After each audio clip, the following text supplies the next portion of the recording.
sa online. Mag-prospect sa offline, mga labit ka lang. Hi miss, anong oras na? Gusto mo ba ng extra income? Kami ganun kami dati, hindi ako nagsusot ng relo. Tatanungin ko lagi, anong oras na? Pag may trabaho, ang tanong ko, pag may uniform, swerte mo naman. Sabi niya, bakit? Buti ka pa may trabaho. Sabi niya, bakit? Eh syempre, marami kang ipon kasi may work ka na. Anong sagot? Wala. Grabe naman, wala nga eh. Ah, wala ba? O gusto mo ng pagkakitaan, may offer ako sa'yo. Marami. Maging creative na lang kayo kung paano. Pag medyo may edad, tita, gusto niyo po ba ng may maintenance po ba kayo? Sabi niya, bakit? Gusto niyo po ba mas maging mura ang maintenance niyo? Paano? Explaining food supplement. After explaining food supplement, pwede ko na siyang ma-recruit, pwede ko siyang mabentahan. Ang daming approach, iba-iba. Maging creative kayo. Kahit sino. Kasi ako, ito lang nakita ko. Dati kasi, nag-a-approach din ako. Pag may nakita ko magandang babae, lalapitan ko. Yayayain ko makipag-date. Anong ibabalik sa akin? Wala. Kaya nung nag-networking ako, sabi ko, jackpot. Ang lahat ng nagiging direct ko nun, magaganda. Sabi sa akin ng mga downline ko, Aplen, ba't ang gaganda ng direct mo? Eh, mamimili ka na lang ng direct, pangit pa ba pipiliin mo? Sabi ko, iba yung nagpipresent ka, maganda yung mukha, lalong nakakagana mag-present eh. Diba, imagine mo, pag kita sa upline, may prospect, o sige. Diba? Nagyaya ako nung makipag-date sa babae, nung single ako that time, yayain ko date. Pag-date namin, presentan ko talaga yan, re-recruitin ko yan. Hindi man sumali, nag-date naman kami. Date ako lugi, di ba? Eh kung sumali, ito jackpot, kasama mo pa araw-araw. Okay. Pwede kayo mag-offline, pwede kayo maging online. Online maging creative na po kayo, pwede kayo TikTok, Reels, Facebook, ang daming iba't ibang klaseng approach na pwede nyo pong gawin. Clear po ba? Maging creative na lang kayo, hindi ko lang ito madidiscuss kasi hahaba po tayo ng sobra dito. May Facebook boosting, pwede po kayo mag-aaral kung paano mag-boosting para prospect nang lumalapit sa inyo, pwede nyo rin po yung gawin. After prospecting, next is presentation. Lahat po ba marunong na mag-present? Yes! Tip ko po sa may mga hub, dapat in a span of 1 month, marunong na mag-prospecting, marunong mag-presentation ang lahat ng hubber nyo. Kung lagpas na yan na 1 month at hindi pa yan marunong mag-present, may kasalanan ng admin dyan. May mali sa ginagawa nyo kasi kasama mo na araw-araw. Hindi po mahirap mag-present. Isa sa left, isa sa right, pairing. Paano naging mahirap yan? Mas mahirap pa nung nag-aaral tayo. Nung nag-aaral tayo, ako hanggang ngayon, dami kong hindi naiintindihan. Hindi ko maintindihan sa English, anong pinagkaiba nito hanggang ngayon.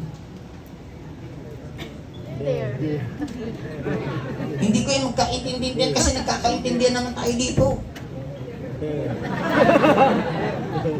Diba? Ang dami kong sabi ko, ang daming sine, tangent, cotangent, minimorize pa natin periodic table. Diba? Ang dami natin pinag-memorize na hindi mo naman pala magagamit. Unless na magiging engineer ka, unless magiging doktor ka. Pero pag ordinary ka lang naman nagtatrabaho hanggang plus minus ka lang, diba? Income minus expenses equals utang. Diba? Ito ka lang naman umaabot. Kaya sabi ko, ang gulo eh. Dito, ang good thing yung pag-aaralin po ninyo, yun at yun lang. Nung nag-network ako 18 years ago, hanggang ngayon ang tanong pare-pareho. Walang nagbago. Anong tanong? Pyramiding yan. Scam yan. Kumikita dyan, nasa taas. Kaya minsan pag inaabot ako ng topak, ano po ang alam nyo na hindi kumikita ang nasa taas? Di ba kahit sasabi niya, pyramid yan, kasi ganito kayo, ikaw to. Ikaw to. Teka lang, buha tayong eraser. May eraser dyan, idol. Pagtulong ako. Yun, pa-erase na lang. Salamat. Kasi ganito yung kasimple.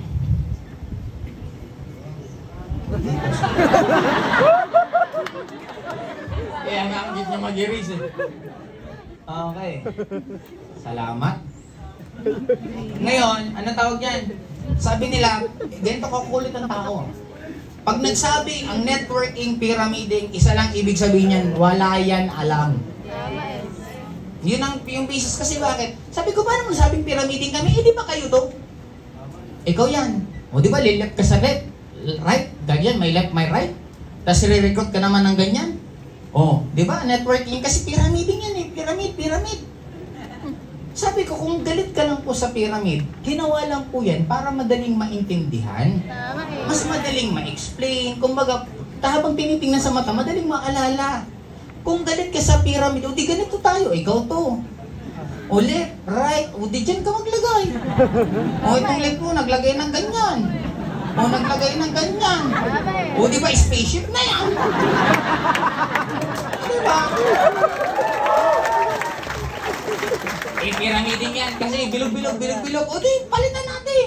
Ikaw to, triangle. Nag-recruit ka, square. Nag-recruit mo, rectangle. Diba?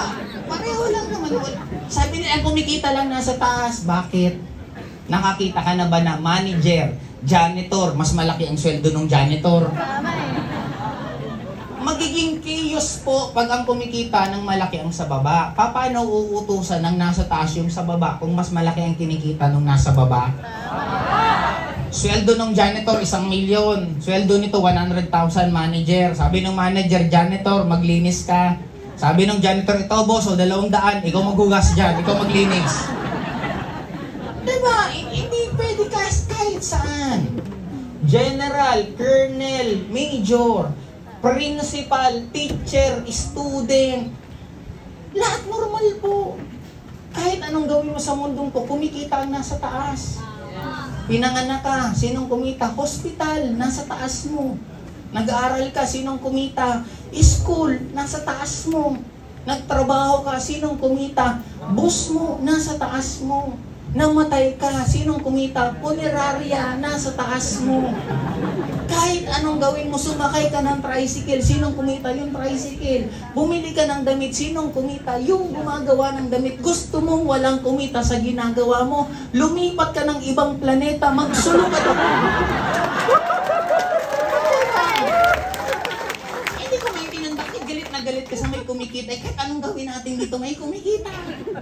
Eh, at least dito, kumikita ang nasa taas, kumikita ka rin.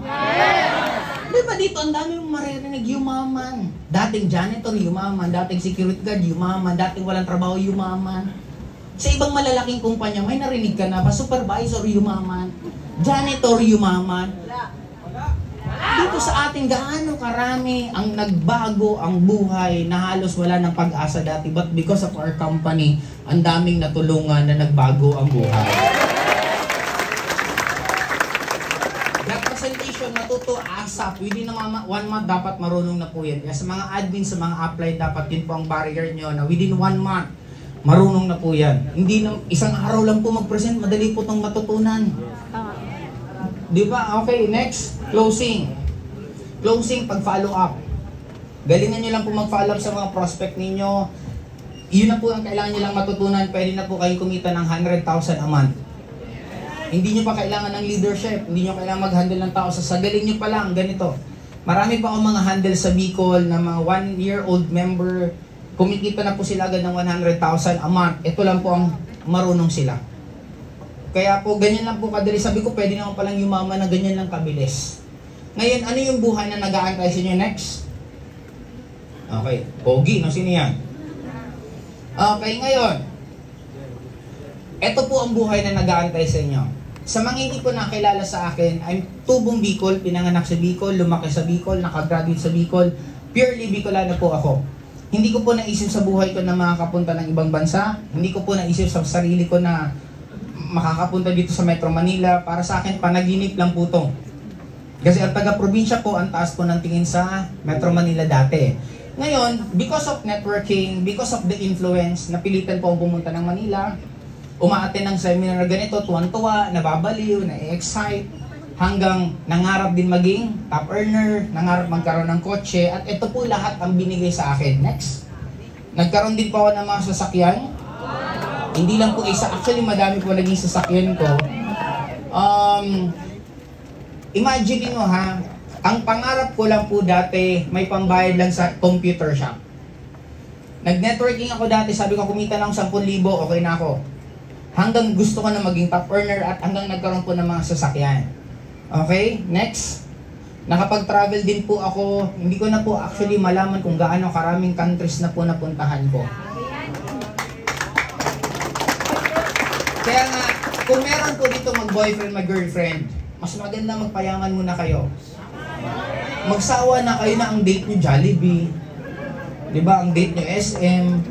Kasi kami dati, nung girlfriend ko, bago kami dati nagkaroon ng baby, 2016, kung tama pagkakaalala ko, 2017 ata, nakapag-date po kami ng 16 countries 1 year. Imagine mo yung gano'n na date sa isang taon, 16 na countries na puntahan po namin. Okay, kaya kung maiisa-isa ko lang, naranasan ko na pong sa lasing na lasing ka, umiinom ka ng red wine, pagising mo ng umaga, pag ano mo ng kortina, nakikita mo yung Eiffel Tower. Imagine mo gano'n na lifestyle. Nakapunta na po ako ng yearly sa Las Vegas. Nakita ko na si Stephen Curry, Kobe Bryant, LeBron James. Nakita ko na po sila maglaro ng NBA mismo. Sa loob mismo ng NBA. Kaya, sabi ko nga, sino mag-aakala na uupo ka lang dyan? Ganyan na buhay nag-aantay sa'yo. Na takot ako sa heights, nakapag-skydive po ako sa Las Vegas. Halos lahat ng hotel na pinaka-high-end na hotel sa UAE, nakapag-stay po kami sa Dubai. Ang dami kong iisa-isayin ko sa room. Ang dami. Hindi ko na alam kung paano ko ikukwento sa inyo isa-isa. Hindi lang po ako nakakapag-travel, kundi nanglilibre din po ako. Dati may mga pinapunta ako sa Boracay na nasa lagpas na mga 100 na tao, on tour ng ibang bansa. Imagine mo yung parang dating ikaw mismo, kasi first travel ko po Hong Kong. Pagpunta ko ng Hong Kong, sobra pong hirap bumili pag hindi ka sanay sa Hong Kong dollar. Yung uhaw na uhaw ka na, bibili ako tubig, okay, $10 yung tubig. Pag compute mo, ay 100 pesos, hindi na pala ako inuuhaw. Di ba yung mga ganun na nangyayari? Pero dumating sa point na sabi ko, darating ang time pag mapupunta ko ng ibang bansa, gusto ko hindi na po ako nagtitipid. And true enough, nung nasa UK po kami, nag-shopping kami sa London, tumigil kami mag-shopping kasi hindi na po namin mabuhat yung mga pinamili po namin. Imagine mo, yung buhay dati na lagi ka lang nag-window shopping. Sinong nakaranas, naglalakad sa mall, uy, gusto ko yun, mag-iipon ako. Paglakad mo ulit, uy, malapit na. Paglakad mo ulit, uy, konti na lang. Paglakad mo ulit, uy, wala na. Di ba? Sinong magulang na minsan yung anak mo, anak, hindi yan bagay sa'yo, pero wala ka lang palang pambili. Di ba? Ano ang point ko na, I'm just not you. Dati, ang big time sa akin, makakain sa 7-Eleven. Pag nakakain ako dyan ng rice meal na 2, ang yaman ko na. Kasi pag walang pera, itlog lang, tapos maraming tubig, solve ka na. Imagine yung, hindi mo masasabi ang sitwasyon mo ngayon, hindi mo alam 2 years, 3 years from now, anong buhay ang nag-aantay sa'yo. Kasi ang dami ditong biglang kumita ng sobrang laki in a short span of time. Okay, next. Ito din po, nakabili din po ako ng mga properties. May condo po ako dito. Yung bahay po namin natubos ko, napagawa ko. Ang laki po ng gastos sa bahay. Ito po yung pinaka-latest ko po na napagawa na building. Medyo malaki-laki po talaga din ang mga 2 sports car na mabibili mo po sa halaga ng building na yan. Na at least, I'm thankful kasi tapos na. Kasi ang gastos ko po dyan, umaabot ako 7 figures a month. Gastos ko pa lang, buwan-buwan, sa pagpapatayo ng building na yan. And sabi ko, minsan pag dumadaan ako dyan, alam mo, napapalingon ka na, akin pala yan. Minsan may ganun palang moment sa life na hindi mo, parang hindi pa nagsisink in sa'yo na may pati, actually itong sitwasyon ko ito minsan, parang grabe layo na pala nang narating ko. Naalala ko dati kung paano ako nagtitipid, paano ako nagko-commute papunta dito, and right now, ito na sitwasyon ko. Kaya ang sarap mangarap. Ang sarap ng maniwala ka sa sarili mo kasi hindi mo alam kung saan kanyang dadalhin. Yes! Diba, imagine mo dati pangarap ko pambayad ng computer, pang-inom, hanggang pambili ng sapatos, hanggang pambili ng mga gamit, pambili ng kotse, and ngayon properties na po ang mga binibili ko. And by, hopefully baka this month, makapag-start na rin po ako ng resort kasi may papatayo po akong resort. Kasi nga, tapos na po yung gastos ko dito, kaya naghahanap naman ulit ako ng panibagong gagastusan. Kaya hindi po nauubos ang problema. Clear? Yes! Okay, next po natin. Ito naman po, na-feature po ako sa kada umaga. May message po nila ako na parang, kung gusto ko daw magpa-interview sa kanila, that time nandito rin naman sa Manila, pinagbigyan ko sila, at hindi lang isang beses, kundi 2 beses na na-interview po ako dyan. Kaya ko lang po ito kinakwento sa inyo kasi pangarap ko lang po na mapanood sa TV. Pangarap ko lang po yan, makita niyo sila Pia Guanyo, ito hindi ko na maalala ito hindi ko to kilalang isa, pero ito kilala ko to, hindi ko lang maalala, at Diana Meneses. Yan, parang sa Itbulaga din siya dati.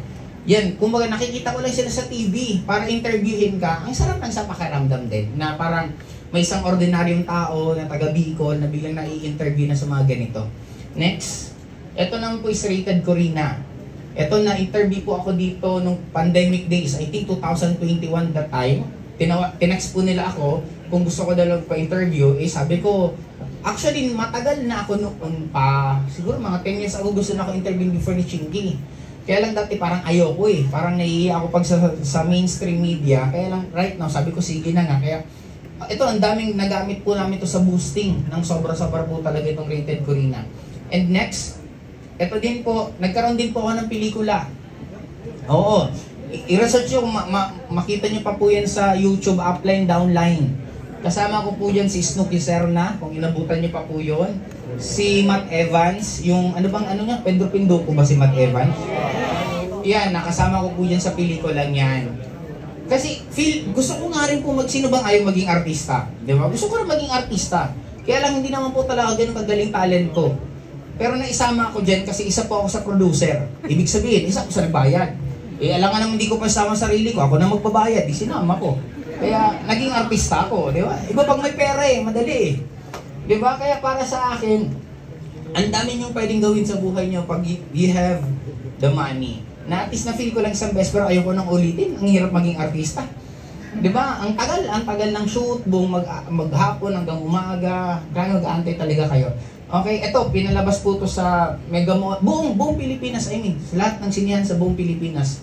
Pinalabas to, tapos sa TV, sa HBO. Tama ba sa HBO, pinalabas din po itong upline downline. Okay, next. Ito naman po, naging vlogger din po ako, naging influencer na I just started trip lang. Trip lang, wala lang magawa. Sabi ko, gusto ko lang mag-vlog. Kaya lang, sabi ko nga sa inyo, kung ano yung foundation nyo, kahit saan ka ilagay, magiging successful ka. Since ang foundation ko is naayos ko ng mabuti, alam ko kung anong dapat mong gawin, alam ko kung anong dapat sacrifice na dapat mong gawin. Kaya kahit saan mo ako ilagay, nag-e-excel ako kasi inuulit ko lang naman yung ginagawa ko. Kasi hindi po madali yung maging silver button sa YouTube. Gapang po, hindi po ganun kadali gumawa ng content at mapili ka ng mga tao na maging silver button. Hindi siya ganun kadali. Sa Facebook din, right now, meron na po ako 1 million subscriber. Kaya, bottom line dito, kung tsatsagain mo lang. At ang importante, alam niyo po ba nangyari sa akin? Kwento ko sa inyo. 2005. Kailan ba nag-declare? 2003. Nag-declare po ako December. Nag-join ako sa networking October of 2003. Hindi pa to yung in. Nung nag-join po ako dito, nag-join ako October 2003. Sabi ko, December magkakakotse ako. Dineclare ko sa mga kaibigan ko, para December magkakakotse ako. Good news, hindi po ako nagkakotse. Sabi ko, 2004, December, sigurado na magkakakotse ako. Good news, hindi pa rin po ako nagkaroon ng kotse. Sabi ko, sigurado na to. 2005, December, magkakotse na ako, nakadalawang declaration na ako, hindi ako papayag na matatatluhan pa ako. Good news, 2005 of December, hindi pa rin po ako nagkaroon ng kotse. Sabi ko, sigurado na ako. 2006, December, magkakotse na ako. Kahiyaan na to, pagkalalaki na pinag-uusapan dito. Dineclare ko na sa lahat ng paulit-ulit, hindi ako papayag na 2006, hindi ako magkakaroon ng kotse. Good news, hindi pa rin po ako nagkaroon ng kotse. Nagkaroon po ako ng kotse 2007 ng July. Doon po ako nagkaroon ng kotse. Kung tama pandemic days, yung dineclare ni Duterte, ni President Duterte na merong lockdown, naghanap ko ng pagkakabalahan. Sabi ko, goal ko, maging silver button ako sa YouTube. Nag-declare ako 2020. Sabi ko, December of 2020, magkakaroon ako ng silver button. Magkakaroon ako ng 100,000 subscriber. Good news. Hindi ako nagkaroon. Sabi ko, sigurado na yan, 2021, December, magkakaroon ako ng 100,000 subscriber. Hindi pa ako tumutodo dito. Itotodo ko dito. Good news. Hindi po ako nagkaroon ng 100,000 subscriber. Sabi ko, sigurado na to, 2020. Itotodo ko ng sobra-sobra lahat ng pinakasipag, lahat ng pinakagaling, lahat ng pinakatalent, lahat ng pwede kong pag-aralan, pinag-aralan ko lahat para magkaroon ako ng silver button. Good news. Hindi po ako nagkaroon. Nagkaroon po ako 2023, January, bago ako mag-birthday, naging silver button ako. Now, ano point ko?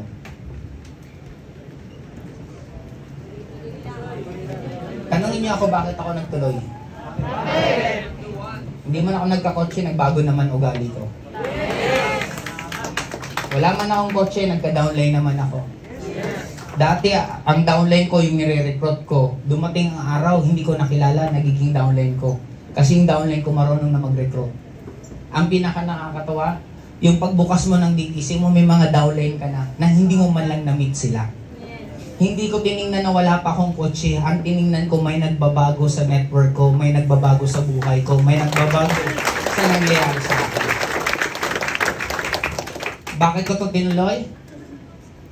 Hindi man ako umabot ng 100,000 subscriber noong December, umabot naman akong 30,000.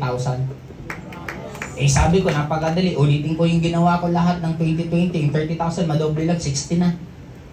Hindi man naging 100,000, pero umabot na ako dito ng mga 50. Umabot na ako ng mga 80 hanggang 100. Kaibigan, baka kaya hindi mo lang nakakuha yung gusto mo. Sinusubukan ka lang ng nasa taas, ang bilis mo lang umayaw.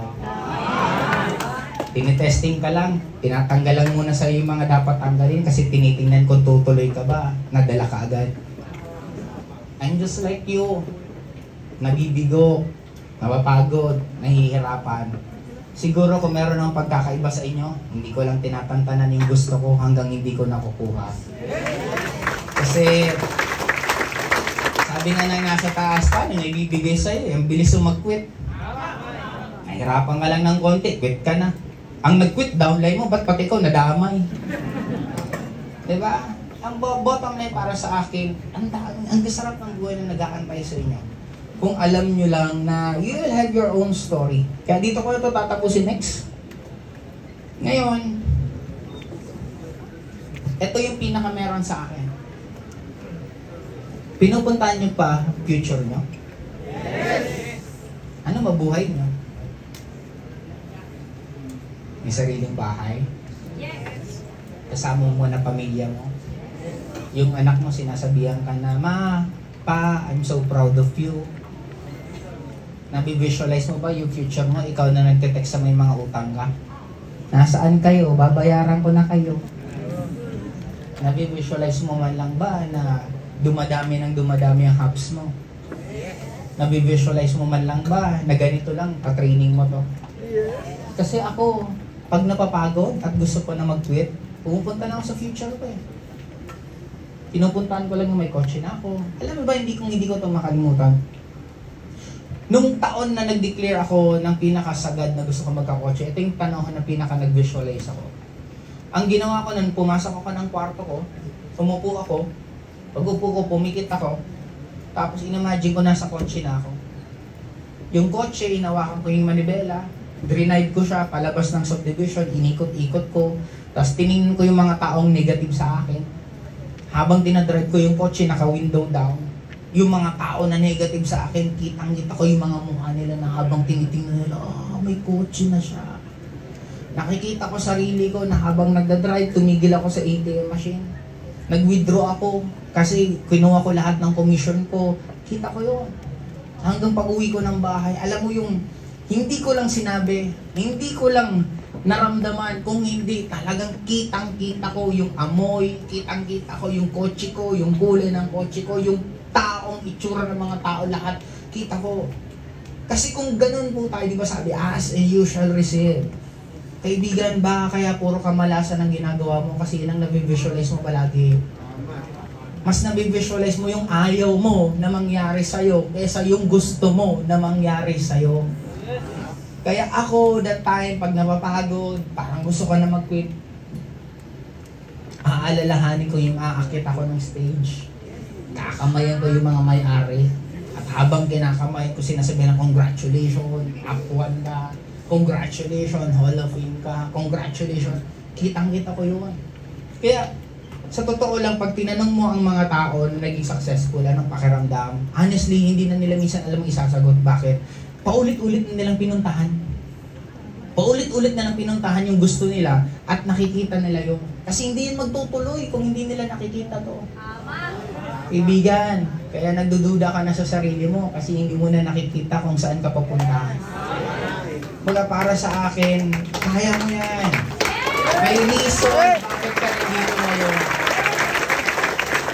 May reason bakit sa pwedeng pinilit ka, napilitan ka, o hindi mo alam paano ka dinala ng paa mo papunta dito.